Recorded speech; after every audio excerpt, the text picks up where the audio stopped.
So I'll first start by stating the resolve. The polar ice melt is a reality. Therefore, the U.S. should focus on the economic and political opportunities via access there. So we are fighting against that, just for the negative. So I believe that there are many important resources such as minerals, oils, gas, and more in the polar regions that can be beneficial to the U.S. But I don't believe that the polar region should, at its lowest and most vulnerable point, be further degraded and exploited. So taking advantage of the polar ice caps will do much more damage than good. So my first point is about the many disasters that can come from mining oil. Many oil spills have occurred and will continue to occur from mining oil, transporting oil, and using oil as a weapon in war. Over the past 43 years, there have been more than 26 major oil spills around the world, and that's only the major ones. There are a lot more smaller ones. Time out. So 26 major ones in what span of time, or just? 43 years. In 43 years. Okay, good. Thank you. Time in. Go ahead. Many of these oil spills causing hundreds of thousands of miles worth of environmental damage and killing hundreds and hundreds of workers during each spillage. Exxon Valdez was an oil spill that spilled over 11 million gallons worth of oil. This oil still pours into Alaskan waters 18 years later, causing defects in aquatic organisms and other organisms, and polluting waters. So that's one.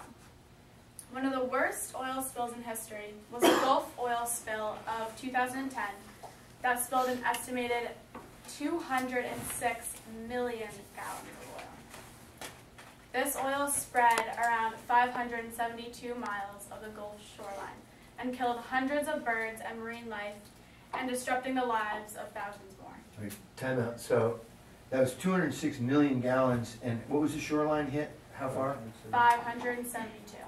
572 miles, and you were saying that killed marine life and aquatic life. Is that right? Well, marine life is aquatic life, and but meant other like birds and stuff like. Okay, marine and aquatic bird and whatever. Okay, time in. Go ahead.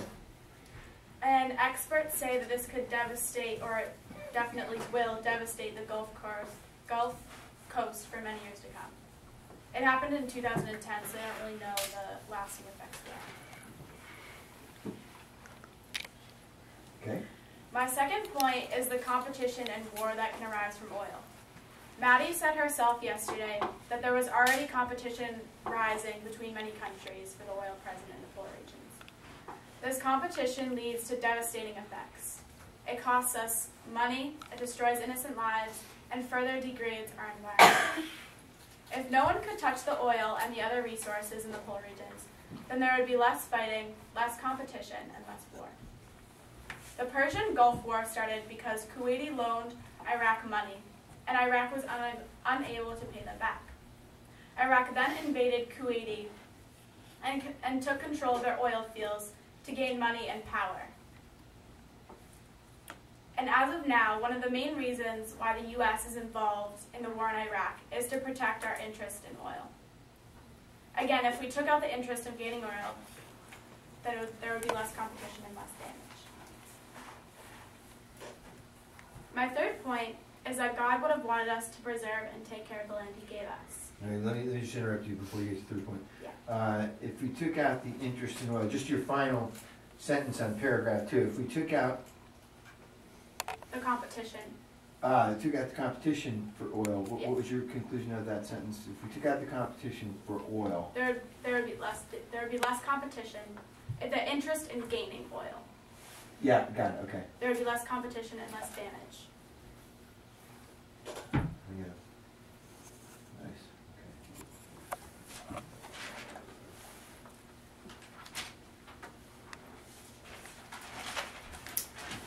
Okay. Okay. You're into your third point. Go ahead. Thank you. My third point is that God would have wanted us to preserve and care for the land He gave us. Maddie said yesterday that God wanted us to take possession of the land and settle in it. And this is true, but not in the way she said. God created earth and gave it to man to use and care for. He wouldn't have wanted us to further degrade the land he gave us, especially at its weakest point. I have a passage from the book of Revelation, passage 11:18. And God stated, or it was stated, that God will bring ruin to those ruining the earth. And this is how strongly God felt that the earth must be protected and cared for. God gave the earth to us as a gift and trusted that we would take care of it. Destroying the earth because of our own greedy gain is something that God would not have wanted. My last point I want to make are the effects of the melting of the ice caps. If the polar ice caps melt, the water level would rise several meters and swallow Bangladesh and Florida. This land would be totally submerged. Imagine the lives that would be disrupted if we don't try to prolong the melting and give up on something that has sustained us for years. If we could take action and significantly slow down the caps from melting, this would give the people and the land time to adapt to the situation and evolve to new changes. But if we keep taking full advantage of the polar ice caps, then the amount of water melted in a short amount of time will no doubt flood vast areas of land where many people, homes, and businesses flourish. So those are my points, and now I'm just going to summarize them. Great, go ahead. So my first point, oil spills bring devastating effects to people, our environment, and it costs us a lot of money. My second point, being able to take resources from the polar ice caps would cause lots of competition between countries. It would cause war, and that would cause damage, and it would cost us a lot of money as well. My third point, God would not have wanted us to degrade what he gave us. He specifically stated that he would bring ruin to those ruining the beautiful land he wanted us to protect. And your final point? And my final point is that if we don't take action in creating preservation of the polar ice caps, the melted ice will completely flood the vast areas of land that are very important to us. Perfect.